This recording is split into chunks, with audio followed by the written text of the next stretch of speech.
Greetings, my brothers and sisters. Sending gratitude to all of you who are joining in today to accompany us down the rabbit hole of self-exploration through plant medicines. My name is Ryan Sprague, and I'm here to tell you that your frequency is now set and tuned to explore psychedelic medicines and the impact they've made among the countless psychonauts exploring the last true frontier. Buy a ticket and take the ride with me as we get true first-hand accounts of the experiences, benefits, risks, and transformations taking place within the ever-expanding world of psychedelic medicines on This One Time on Psychedelics. One of the things I love chatting with people on this show about the most is what their psychedelic and plant medicine experiences have opened up for them in their lives. As you guys have heard me speak about before, the experiences themselves are short in nature, yet the potential life-altering benefits can last an entire lifetime. And within that entire lifetime, there is so much magic that, personally, fires me up and inspires me deeply. Today's guest on the show is a man who is not only a dear brother of mine, but is also a man who has connected with these medicines to allow more of his infinite nature as a soul having a human experience to come forth and play in the 3D plane we know as Earth. In doing so, he has embarked on a brand new mission in the last couple of years, which is helping aspiring entrepreneurs of all different shapes and sizes build their dream courses and programs and automate their businesses. And I myself have been benefiting from the magic him and his team put out since I began creating programs and courses. Every single product I've created has been as a result of his team, as personally, I absolutely love teaching and educating. Yet I am not so fond of things like graphic design, funnel building, social media marketing, etc. And what he and his team open up the opportunity for, more than anything, is more time in our lives from which to create and serve others in the ways we can allow our innate magic to shine in. So please, help me in welcoming my man, Mike Gonzalez, back onto the show for round 2. Mike, what's up, my brother? Dude, you are the king of intros. Has anyone ever told you that before? I'm sure it's not the first time you've heard this.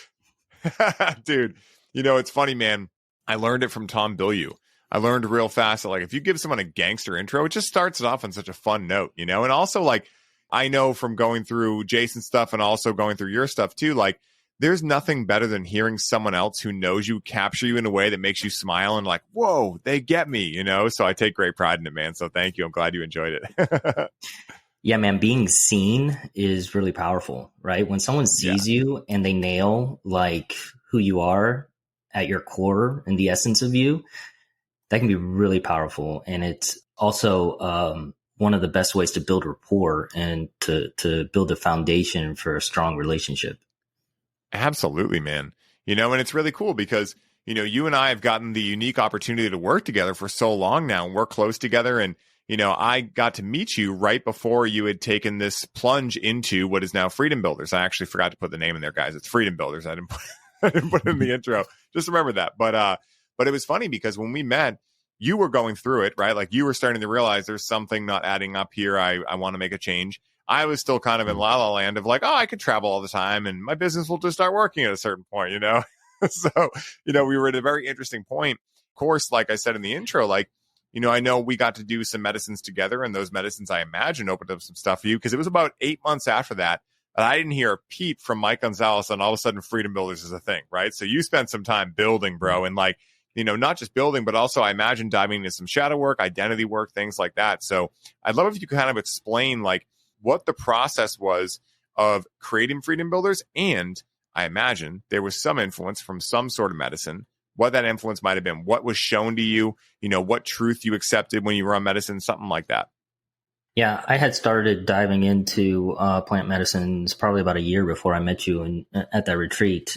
Credit to Mike Bledsoe, who probably was the father of so many people's plant medicine journeys, right? But yeah, I had started at a retreat that we were doing, the Strong Coach Summit, which probably was about a year before the retreat that you and I met at. And we went to a ceremony in this beautiful area in California, and they were serving wachuma. And that was really when everything opened up for me.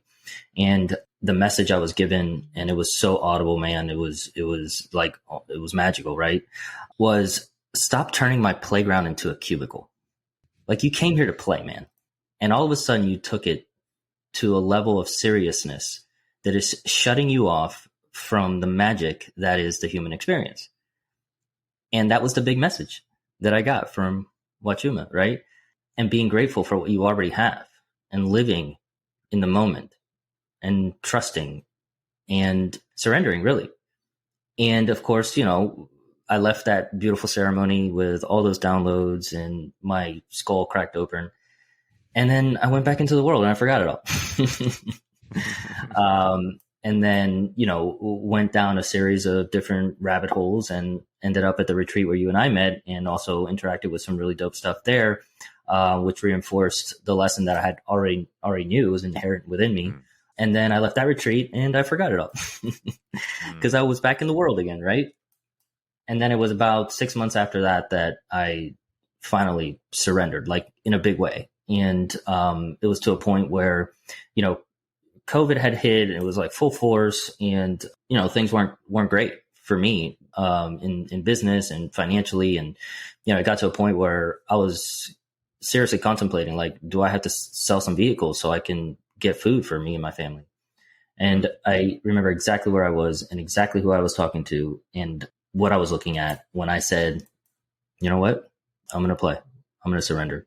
I'm going to set my intention. I'm going to commit to a process, and I'm going to say, fuck the how. And I'm just going to give the how up to something way smarter than me. Right. And as soon as I did that, man, I swear to you, it was the next day that I met the person that was going to just create the domino effect that is now, you know, Freedom Builderz and everything else that has shown up in my life.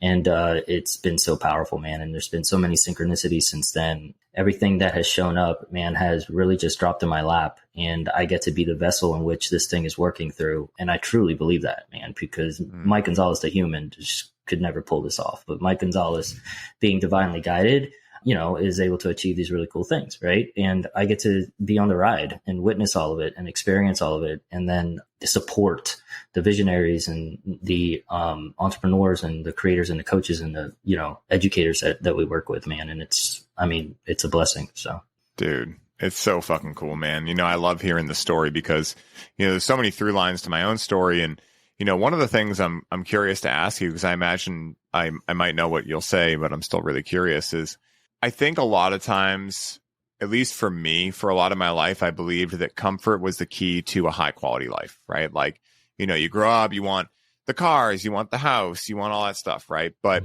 what I've learned is I actually only grow in periods of discomfort, you know? And if you really want something that's really aligned with your soul path, if you really, like, from what I call myself, a big wave surfer, right? If you're going after those big fucking waves, right? The muse is going to test you. You know, so what do you think it takes to make it through that kind of test? Like, what made you, right? What qualities, what experiences, et cetera, made you say, you know what, I'm not going to sell the vehicles. I'm going to figure this out and actually, like, surrender. Like, what was the pain point? Like, I mean, of course, there's many pain points in that, but like, what do you think, like, the thing was that allowed you to make that decision instead of a different one that would have led you on a different path? Trust.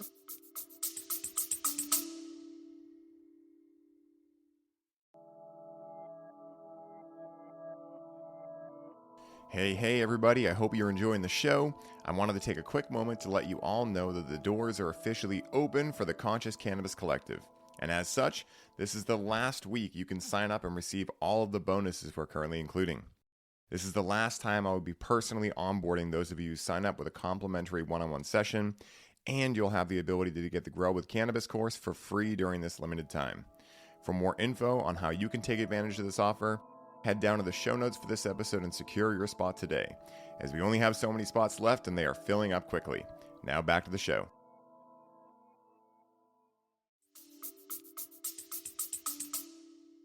In one word, trust, right? You get to, if you choose to, you get to create the story, adopt the story, and know with a capital K that at the end of the day, everything is going to work out for your good. At the end of the day, you win the game. Like, imagine if you were a quarterback for a football team, right? And you knew that at the end of the game, you were going to win, right?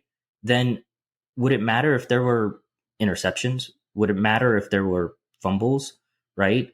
You would look and you would view each one as part of the game. You would view each one as coming in to that part of the game at that time because it had to in order for you to win the game. And if it didn't happen, you wouldn't win the game.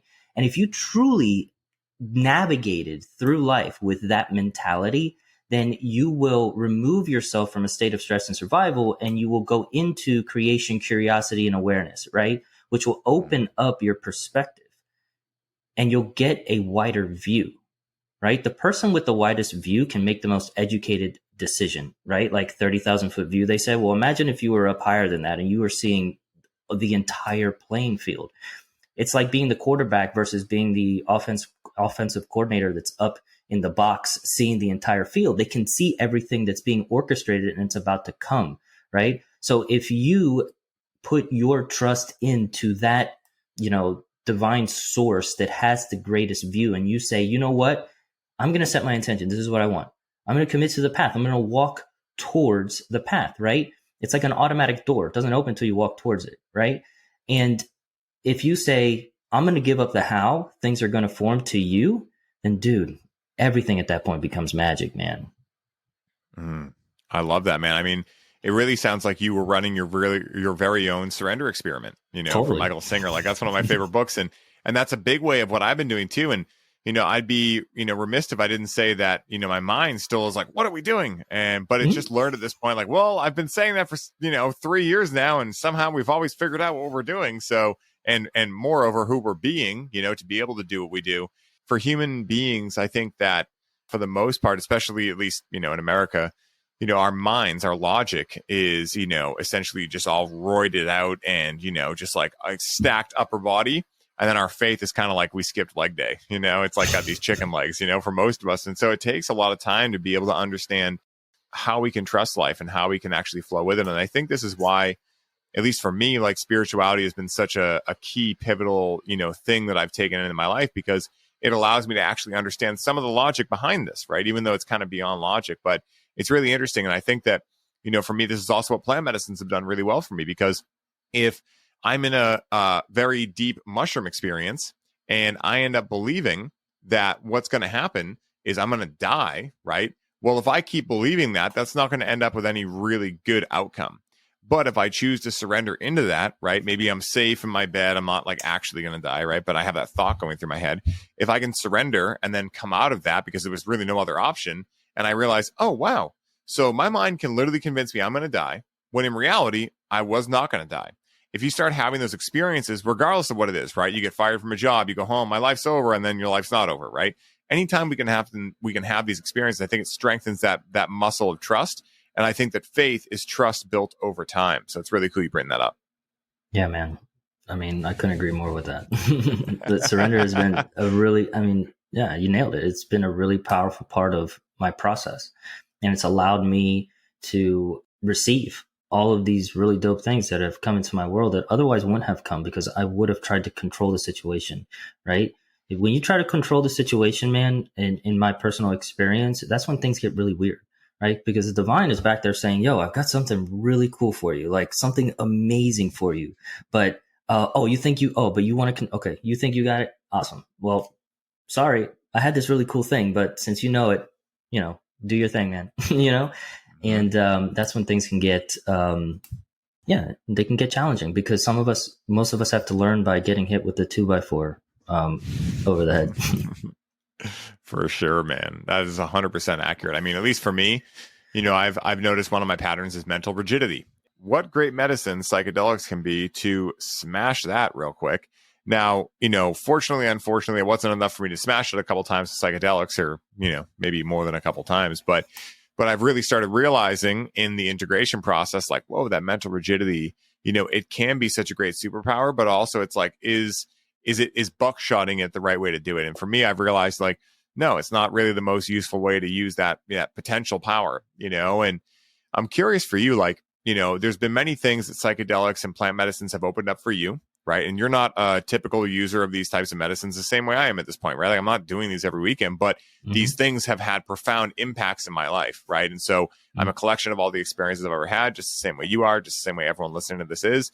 And so, again, we'd be remiss not to talk about these things. So I'm curious, like, to get a little philosophical and out there, like, why do you think psychedelics are here? Like, why do you think that they exist? And, I don't think there's a logical, direct answer for this, but I'm curious what, Mike Gonzalez's opinion is here of why psychedelics exist. What do you think? Yeah, I think it goes back to a remembering process of who we are and why we're here. And I think they've been put on the earth to allow us to break through some of that amnesia that we get during the process of going from, where we were to now being here in the human experience. Because, dude, imagine if you knew you were all things and everywhere at all times, and you were an infinite being. Like, you wouldn't take anything serious as a human. You would be like, why do I need to breathe? That's weird. I'm like an infinite being. Like, why do I need to eat food? That's super weird. Like, you know what I mean? But the human body, the physical body, the tangible body needs that, right? And the tangible body is like this really dope machine that we get to do life through. It's got these things like sensory equipment, and we can like drink really great wine, and we can have amazing sex, and we can like do all these things as a human. But at the end of the day, it's like the vehicle, right, that we're doing life through. And inside the vehicle is our infinite self that continues on and on and on. It's like if you're driving a car and the car breaks down at the side of the road, right? You just like get out and get another car, right? Like that's the same process. The trouble is that we come down here and then we forget that we are all these things, which is awesome. It's a benefit because it allows us to be a human, right? But I believe that these psychedelics are here as like little breadcrumbs. And when we take it, it kind of, makes the veil a little thinner, and we can see like, oh, you actually are an infinite, powerful, all-knowing being. Oh, how cool is that, right? All right, cool. Now go back to being human and have fun. But remember to have fun, right? Because that's the whole reason that we're here, right? And I think the divine goes like, hey, guys, please stop turning this amazing playground that I've built for you guys into this like stressful work experience, like this stressful gathering all these things experience. And, like I said, turn it into a cubicle, right? As soon as we realize that we are on a playground and we have the ability to play and to create, which is where Freedom Builderz was born. Like, Freedom Builderz is this big surrender experiment. It's this big play experiment. It's me being curious about how cool it would be for me to like take all these thoughts that these amazing geniuses have that we work with and turn them into like these tangible things that are now out in the world. Like, dude, I literally do art for a living. Like, how freaking cool is that? Right. But that all stemmed from me saying, cool, I'm going to play now, and I'm not going to take it too seriously. And all this beauty came in as a result. Oh, it's so cool, man. Like one of my mantras is take myself less seriously, and I've realized that in the times in which I take myself less seriously, I get better results in life.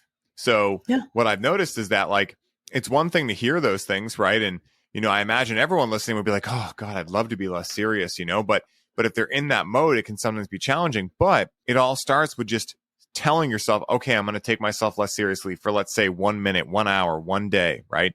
And just see what happens. And I think that you can run your own experiments. Like, hey, if being serious gets you better results, then don't listen to us, right? But really question also what better results mean to you, right? Because, for a lot of people, they're like, well, when I'm more serious, I make more money. It's like, cool. Do you spend more money to make up for the fact that you were serious and unhappy though? It's like, so you got to weigh everything. And what I found in doing this own experiment myself is like, the best way for me to live is to be passionate and not take myself too seriously, and, allow myself to be a learner. And that way I don't worry about when I get things quote unquote wrong, because the learner can always learn those things. And so I think that's really important as well, is, to form an identity around being curious, not taking yourself seriously, being the learner, all the things that help life, at least for me, become more fun. Yeah. It goes back to the control conversation, right? When I feel like there's this correlation between being serious and trying to control a situation. I could be wrong, but that's just what's showing up for me, right? Like, a lot of us, when we try and the reason that we're so serious and the reason that we're accumulating all these things and trying to achieve all these things is because we're trying to control our outcome, right? We're trying to achieve status. We're trying to achieve, material possession and all these things to control a feeling or control a direction of our journey. And when we surrender, in my opinion, my experience, when we surrender, what we get is so much greater than what we've accomplished through the control vehicle, because you have a choice. They're both vehicles. You can use the control vehicle or you can use the surrender vehicle, right? They're both available, right? And it's totally your choice. I've just seen a lot more success and peace and magic through letting something greater than me guide me. 100%.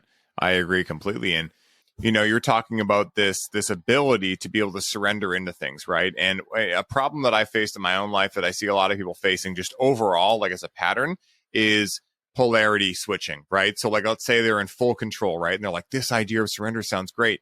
So they go all the way over to surrender. Then they're like, I don't know how to balance this, right? Like, what's the balance between control and surrender?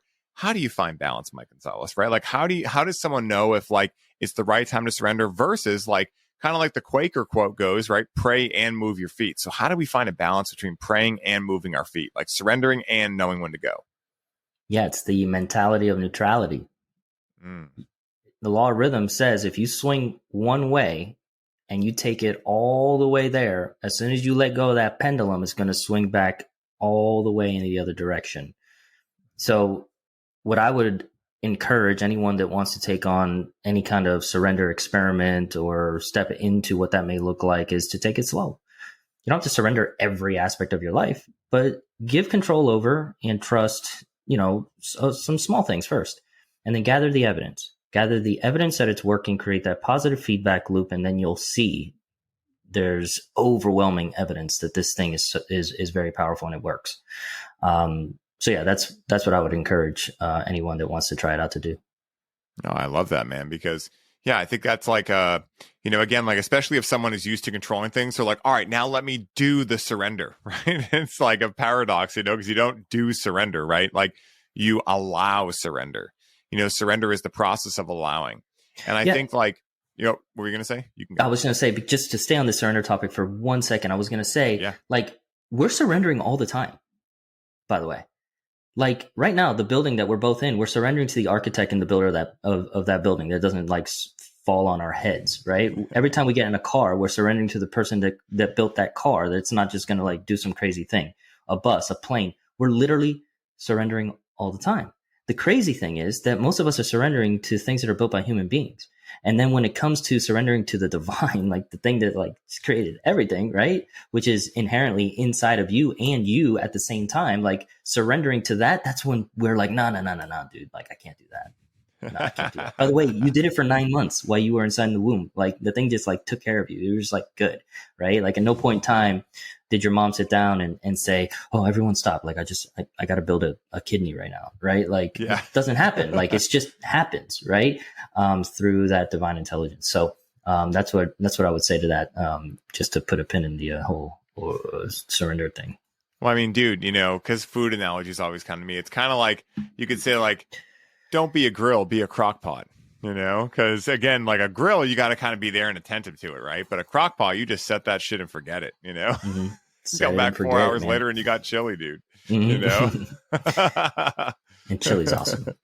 Dude, it is. It's chili season right now too, both I'm in Florida in terms of, I know, dude, I know. You guys either always have chili season or never do, right? Like talk about polarity, whereas up here, I mean, we kind of do too, right? Again, we can surrender to having chili at any point of the year. When it comes to this, I'm fascinated by these subjects because there's a lot of these terms thrown around, right? And I think that everyone that's throwing them around has great intent. But I think that, the classic kind of marketing example of like, let's say that, because I do cannabis stuff, I wanted to market cannabis stuff. If I was like, hey guys, that feeling when your soul lights on fire? And I'm like, yeah, it's probably not what my clients actually understand, right? Like, hey, that feeling when cannabis gets into every aspect of your life, right? Like that, they're going to understand more. I think a lot of people, they state these kind of things like, surrender and these kind of things in a way that is so high level that the people they could reach by it, don't really hear it. And I think that happens with psychedelics too, right? Even when people are like, talking about, Wachuma, and they're like, oh, it's the grandfather, blah, blah, blah, blah, blah, all this stuff. Again, that is accurate 100%. But I think that a lot of people, that might not be into that miss those kind of things. And so it's just interesting, dude. I've been doing a lot of like investigating on this stuff and just being fascinated where I'm doing this all, in my life too. And I think that, what's great about the way you explain things is that it's very actionable and very approachable to anyone. Like anyone would listen to it and go, oh yeah, I get that. Getting into a car is surrendering to the manufacturer who built it. Oh, I get that. So I love the explanation you gave. Yeah, man. Yeah. Thank you. And, we're just taught in our society that surrender is a bad thing. That's all. I mean, that's the story that's built around it. especially in like, masculine energy, right? It's like never surrender, right? It's like, Yeah. you're surrendering all the time, dude. Every time you get in an elevator, you're surrendering. Yeah, exactly. I think the better term for what people think surrender is giving up. Right. But even then, like, again, there are times to give up. Like if you're beating a dead horse, what does it do to keep beating the dead horse? If there was a positive side of that, the saying wouldn't be I'm beating a dead horse. Hopefully it wouldn't be I'm beating a live horse, or wouldn't have to do anything with that. But the whole idea is that like there's a time in which like, doing the same thing over and over and expecting different results is the definition of insanity. So if we just keep taking action and we don't understand where we're taking action from or what the cause of it is or what like the contextual, like way to contextualize it is, then we're not really getting any farther. The way that I say this actually that I just thought about is that for me, my heart needs to come before my mind. And what I mean by that is that my mind is going to, if I wake up and I don't meditate and do things, my mind's going to just make up this list of to-do stuff that it's going to think is high priority. And if I don't actually have the awareness of what my heart's saying, I'm just going to go out and do that shit. So that's the process of being the doer all day, right? Versus if I give myself the time in the morning to tune into my heart might say, hey, I know this doesn't make any sense, but I know you got a deadline due, all these things, but right now you got to call Rachel and talk to her for an hour. I'm like, what? I got a whole shit ton of stuff to do. It's like, just trust me. I'm like, okay. So I give her the call. All of a sudden, the idea comes through, and I'm like, oh my God, scrap all that stuff I was going to do. This makes more sense, right? Then knowing me, I'd hit you up and be like, Mike, what do you think of this, right? And you'd be like, that's awesome, dude. Or, hey, you got to go back to the drawing board with that, right? So now, because I let my heart come first, I avoided having to do all that work, then realize it wasn't what I wanted, then have to figure out what the idea was, and then go out and do work again, right? So again, it's like that is the process of surrender as I see it. And again, like every time I do it, it gets a little bit easier, but it's still a little unnatural, especially like you said, for men. I think women get this a lot more because they have to surrender more for like their cycle and things like that. Obviously, the process of birth is a whole surrendering process in and of itself that I don't even pretend to want to understand or know.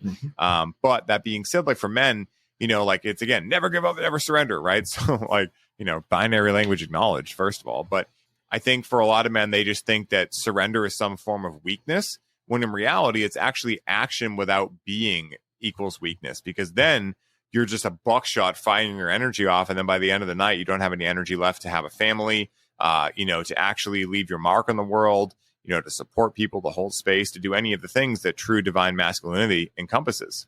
So it's very interesting. Yeah, man, surrender is an interesting topic. And naturally, we could probably talk about it for hours just because there's so much behind it. And I was resistant for years. Like I said, it got to the point where I'm like, I don't know how I'm going to pay for food for my kids. Like it got to that point before I finally said, okay, I surrender. Right. But I've seen the evidence, man, and it's undeniable. Mm-hmm. Absolutely. And I mean, what is more than important in my, perspective anyway, if we're talking about psychedelics and understanding what surrender means? Because I'm telling you, man, you get into a psychedelic experience and you want to white knuckle that thing. Yeah. Good fucking luck. Like, you're going to be exposed to all the darkest corners of your psyche. And if you don't know to just let go and enjoy the ride as much as possible and learn what you can, that I really feel is where most people come into challenges with psychedelics. Now, hopefully, because I've had some of those experiences and I've been able to come out, and because I've worked on my mindset, been able to go back in and be like, whoa, I didn't know what I didn't know. It wasn't that the plant medicines did this to me or anything. It wasn't that I'm fucked up or any of this stuff. It's just that like, hey, I didn't surrender. But I think for a lot of people that lack the ability to have this type of training beforehand, if they just like, eat a 5 gram mushroom dose and think it's all going to be fun and games, and then they get faced by their darkest corners and they don't know how to surrender, that's potentially a big challenge, and potentially someone who might, be traumatized from that and have to go do, further healing work without psychedelics to remediate that. And so I think talking about this stuff is really important, and it's very practical for the psychedelic space, because I think surrender is the ultimate skill to have on board when you interact with psychedelics. Which is another big reason that we have these medicines available to us, because all this translates into life, into the human experience as well. When you learn it through the plant medicine, you apply it right in the human experience, and things become magical. Mm-hmm. Absolutely. Speaking of magic, what do you think magic truly is? And I just asked this question because magic is a big term at the mystery school, and of course I'm diving into it a lot, but there's magic with a C that's kind of like trickster magic, but like magic with a K, I think there's magic all around us. What do you think about magic? I'm just curious what you would say. I think it's something that's available to us when we create the space to be aware that that exists, right? I mean, we've got what, 4 billion bits of information coming in per second, and that gets distilled and filtered out to about what, 2,000 bits that we're consciously aware of. So 99.004% of the information that's coming into us per second is gone, right? 73% of the universe is dark energy, which is just space, right? And, you know, there's magic in the space, but it's the space that we don't give enough credit to. You know, they say that in an atom, there is more energy in the empty space of an atom than there is in all the stars, all the planets, and all the galaxies up to 20 billion light years away in one single atom, in the empty space of one single atom. You trying to tell me that's not magic? We're not aware of it. We miss it, right? Because, you know, and probably for good reason, to be honest, because if we were able to take in all of that information, we would go crazy. There would be no humans left because it would be just overload on everything. So our mind protects us in a way to allow us to only be aware of what we want and what we need to be aware of. Now, that can go both ways, right? Because your reticular activating system is basically a prover. It proves your belief system accurate, right? So if you establish a belief system or are given a belief system, which most of us are, then if you adopt it and you live into adulthood through it, then everything in your world is going to line up to that belief system because that is the job of the mind. So, you know, what did Einstein say, right? Like the greatest decision you can make is whether you live in a friendly or hostile universe, because the one that you decide on is the way that the universe is going to show up for you. And, you know, that goes back to reticular activating system. The information is coming in, what's being filtered out, and the magic that is left in the space. So, you know, it's more than pulling a rabbit out of a hat. It is pretty cool to see rabbits pulled out of hats too. And, you know, it's funny, like I have this buddy that I've had on here, Michael Rogerson. Dude, he's like a ridiculous magician. Like I see some of the stuff it is, I'm like, that doesn't even make sense. Like it literally doesn't even make sense. So like, I don't know what he's working with, but, you know, I think what's really cool about what you brought up is that, you know, like when it comes to the idea of magic, when we think about it, right, like that's kind of what psychedelics show us, is like they allow us to, for a certain amount of time, realize like, oh my God, it's all magic, right? Mm-hmm. But again, like you were saying, I don't think that's really useful to have, first of all, the illusion of separation where we can learn and evolve our souls. But also, like if we're trying to drive a car and we're seeing fractals everywhere, it's kind of a conflict of interest, you know? And so again, our mind filters these things out. But, you know, like I've always been perplexed at, you know, some of the simplest realizations I've received with psychedelics. Like for instance, one time on a very heavy LSD dose, I was just like, I could not understand how when we got out of work on Fridays or whenever people got out of work, we didn't all run to sit under the stars and just watch the stars all night. Like I was like, I could not understand it. Like I realized that people weren't doing that. I realized there was a reason that I wasn't doing that in my day-to-day life, but in that state of mind, I could not, it was just puzzling, you know? And so I think that like what I realized was that by staring at the stars, I was also staring directly into me, because what are we? We are stardust, you know? And so it was just so fascinating to realize like, oh, wow, everything is magic. And I think that's what any true spiritual path that is not based on dogma is looking to teach people, is like, hey, you're more powerful than you know. Hey, life is more magic than you think, right? Like all these kind of things. But also, I think that in our modern day world where attention spans are like 0.4 seconds long, things like that, I think a lot of times people need reminders of that. And I think that psychedelics can be these reminders. But I also think that sometimes people can get into hot water when they end up believing through maybe trial and error that, oh, if I want to access magic, I need an external substance. And I think that's like one of the ways in which people miss the whole mark of what psychedelics are here for. Psychedelics don't want to be worshipped as God. They want to be that thing that if someone gets disoriented, they can get reoriented by connecting with one of these medicines and having the right frameworks from which to contextualize what they have in that experience and then apply it to their life. So their whole life becomes a psychedelic experience. Because I can tell you, like, after going to mystery school and, you know, doing all my personal development work, like, I wake up every day and I'm like, this is fucking awesome. Does it mean every day is perfect? No. Does it mean that I don't go through challenges? No. But even when I'm going through that, I'm like, thank God these are the challenges I'm going through. Thank God I get to wake up every day. And if I have a problem, it's with my business. It's with the podcast that I get to do. It's with, you know, my girlfriend who I love. It's like, thank God my problems are all from things that I really fucking love. Because someone right now is waking up with a problem about a business that they don't give two fucks about, right? And so like, I'm very grateful to have the challenges I go through. And I think it's as a result of realizing that number one, surrender. Number two, I am magic and I can do what I want. Number three, taking action on that. And now number four, I get to have the challenges that are representative of the choices I've made in life. And it's just super fucking cool, man. We attach to meaning. You're attaching a meaning that is empowering you, that is making those challenges, perceive a certain, you're perceiving them a certain way. And that meaning is attracting all of this magic in your life because like attracts like, right? Mm-hmm. You could also attach a meaning that you're a victim, right? I'm cursed. I'm a victim. The world is out to get me, all the different things. And that is also what you will see in the world if you choose that meaning. But the important takeaway is that we create the meaning. We choose the story. I encourage everyone to choose a story that empowers them so they can see the magic and experience it. Yeah, the stories are so important. I think that's one thing I learned real quickly with Mark Inglis' work at Unlifted, right? Like the stories are so important and we're telling ourselves stories all day, every day. And once we start noticing it, we notice it so much in other people.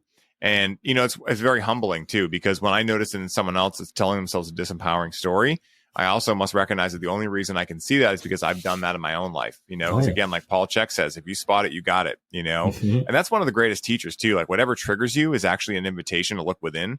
But I think that, and I won't get down the crazy tangent rabbit hole here that we could go down, but I think that one of the challenges in society is that the powers that be, whatever you want to call them, are kind of incentivizing people to be triggered. And if they're triggered, that's the end of the conversation. How dare someone, yada, yada, yada, all that stuff too. So it's just fascinating, man. Everything going on.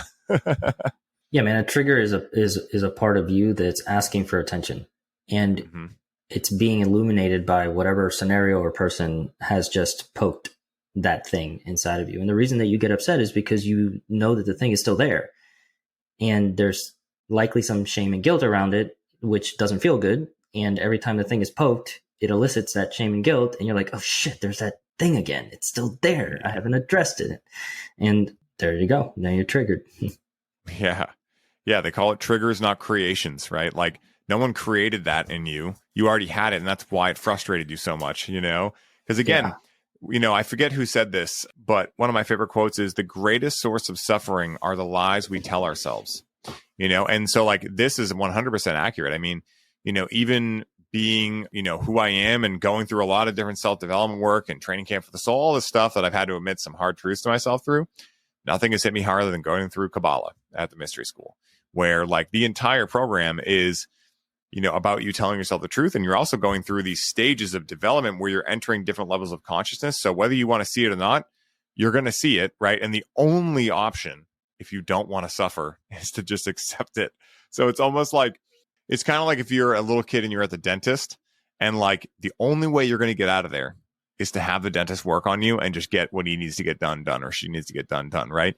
The more you resist it, you're not getting away from it. You're just prolonging the agony of actually just the only thing that's going to get you out of there, which is looking at it. And that's the big, like, paradox with anything in life. But I think that what Kabbalah showed me was that like, they're kind of like, again, the dentist scenario, like you're there, you got to do it. But I think for a lot of people, like, for instance, they might like, I'm trying to come up with an example. They might like go to the supermarket and, they get that feeling when they're just going to throw the carriage, outside. They're like, I should return this, right?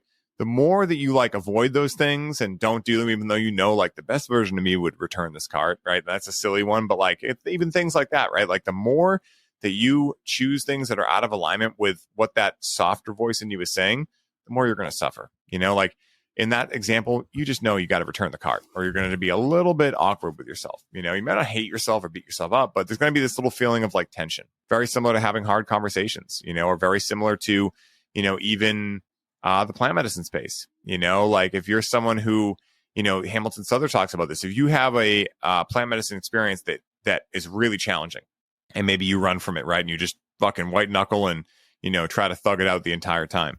Well, what a shaman will say is the only way to remediate that is to go back into the space and finish what you started, And so again, it's like, I know how hard these things can be to face, both in psychedelic space, real life, etc. But it's the only option. Like that's what I've come to is the conclusion. It's like, I only have one option. There's like a false second option that's really just a huge thirst trap, because again, it sounds easier, it sounds better, but there's really only one option. You just got to face it, face it till you make it. Love it, man. Couldn't agree more. Yeah. Hell yeah. Well, dude, this has been absolutely amazing, dude. I would riff with you all day, every day. And pretty much we do a lot of the days, which is really cool. And I love that. Where can people find out more about Freedom Builderz? If you want to plug a little bit of what it is, of course, we're on a psychedelic podcast. We didn't get super into the nitty gritty, but guys, I've also had Mike on Highly Optimized podcast. I've had him on here before. We've done a lot of different lives together and things like that. But tell the people what Freedom Builderz is, who it's for and where they can find you. Yeah, we support visionaries, educators, coaches, creators to get their genius out to the world in a way that supports their time and energy best, right? We're a done for you service. So all the things that, people in those spaces don't want to do because it's not their genius, like the tech work and the graphic design and the website building and, writing emails and setting emails up, like we do all of that for them so that they can spend their time in revenue generating activities or supporting their clients or reinforcing their vision, So we've worked with a lot of people and have successfully launched programs for them so that they can find that financial freedom as well and grow their business with the resources. But yeah, we build, we launch, and we scale the online programs and online businesses for anyone in that space. And, we're a team of over 35 people now. It just keeps getting bigger, man. But yeah, we've been blessed to serve a lot of absolute rock stars, man. So really excited to see the future and what's possible. But yeah, under Instagram, I'm Mike G Coaching. I'm active on there, so you can reach out anytime on there. And then freedombuilders.com is the website that you don't know this yet, but we're going through a rebrand. But yeah, freedombuilders.com is going to be the website. Builders with a Z. And yeah, reach out if you are someone that is curious what it may look like to take this burning idea that you've had in your mind, the whole time and turn it into this tangible thing that you can get out to the world and monetize and really encapsulate your legacy so that you can affect generations to come, right? Into this digital online platform. Then reach out. Let's talk about it. Hell yeah. Guys, I know that some of you listening are coaches or aspiring coaches or guides or leaders or facilitators. The plant medicine space right now is blowing up. You guys know what I do with Connect with Cannabis. I know a lot of different people out there that are looking to, support people in this way. And let's face it, guys, right? Not everyone can go to a jungle. A lot of people want to start experimenting, but they need some help with how to set intentions, things like that. So guys, if you're thinking about it, I highly recommend Mike over anyone else. Mike has been absolutely pivotal and paramount in me being able to do what I do. So, bro, I love you, man. Last question is this, right? So I'm going to make this one on the spot because I've already had you on. So we'll see how this goes. So let's say someone listens to this episode and they're really interested to experience psychedelics in their own life. What is the one piece of advice that you would suggest to them to allow them to surrender into creating the right decision of whether or not these medicines are right for them in their lives? Know that no matter what decision you make, at the end of the day, you win the game. At the end of the day, everything will work out for your good. And you are supported, you are trusted, and you are safe. Follow that. Hell yeah, dude. I will follow that till the cows come home. Wow, guys. I am consistently amazed when I hear of Mike's psychedelic and plant medicine experiences, and not only what they opened up for him, but how much courage and passion he put into the integration process of burning everything in his past life that was no longer serving him to step into a whole new way of being that was more in alignment with the infinite source of wisdom within him, aka his soul. For any of you aspiring entrepreneurs who want to take your time back in life and have him and his team work their magic to bring your dream to life, make sure you check out the show notes for this episode, where I will be listing exactly how to find him and speak with him. Mike, thank you from the bottom of my heart for being my friend, for being so unbelievably supportive to Alex and I that we have been able to bring our dreams to life in record time, and for taking the time to come on the show and dive in with me today. And until next time, my brother, may your journey be smooth and full of light. Aho. Much love, man.